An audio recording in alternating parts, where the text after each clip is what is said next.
Loki was born to the goddess Luve and the giant Fufbeti.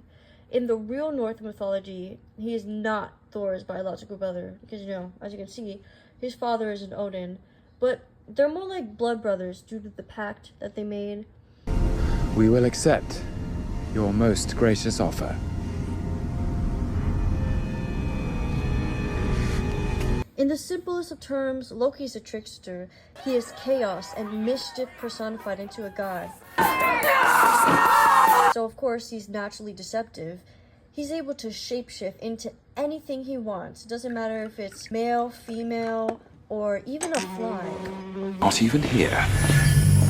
Is this better? Loki can't help himself, and his actions always lead to the detriment of other people, and even himself. For instance, one specific myth called the theft of Idun's apples. Idun is a goddess of spring or rejuvenation. Loki does his routine trickery on her, and it leads to her being captured by the giant Tahasi. This ends up threatening the god's immortality. This leads to his impact on Norse mythology.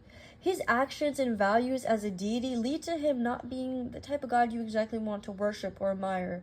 He is a prime example of betrayal and arrogance, and his stories are a cautionary tale for humans, but also for the gods themselves. Like I was talking about in the myth, the theft of Idun's apples, even a goddess such as Eden is challenged by him, as she has to confront her own limitations.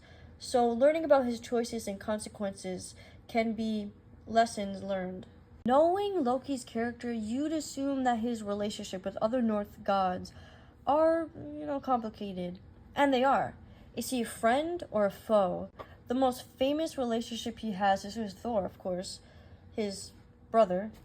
Like many others, he has led people into many dangerous situations due to his nature. To understand, here's some background on Thor. He's a son of Odin. Most commonly, he is seen as the god of thunder, though he is associated with storm, strength, and protection.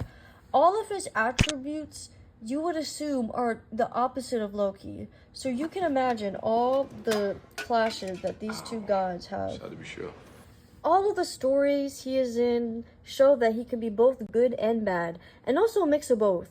One of the most significant stories he is in is The Treasure of the Gods. Thor loved his wife Sif. Her features, her smile, we get it. But anyway, what he loved most was her beautiful, long hair. Yeah, so Loki cut all that off one night while they were sleeping. And Thor was like, who else could have done this but Loki? So, he confronts Loki. Loki's like, yeah, I did it, but hey, I was drunk. Some threatening happens, and Loki's like, yeah, okay, let me get out of the grave that I dug myself and get this lady her hair back. So, he goes to Stratofine, where the Doors live, to, get them to make her hair. But of course, he can't tell the truth, so he makes up this whole ordeal. The sons of Ivaldi are doing a competition against Brooke and Eitri and their brother, because Loki was, putting words in all their mouths and pinning them up against each other, because of course he had to. Anyway, Loki was busy trying not to get Brooke and his brother to win, because the other dwarves had the golden hair for Sif. But Brooke ended up winning because he and his brother created the Mjolnir, which is the hammer Thor is known for. So Loki had promised that if Brooke won, he would give them his head. He does some trickery. He's like, oh, but you can't cut my neck. You only said you would take my head. All this stuff. But the moral of the story, this is an example of how Loki can be good and bad in one myth. He's a lying, deceiving person, but hey, this is the background story of how Thor got his famous hammer. Basically, he could be both sides of the coin. He could end up helping people, but, usually he doesn't, which is why he is a nuisance to everybody.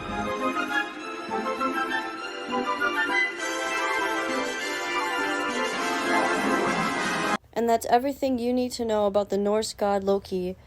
Thank you for watching.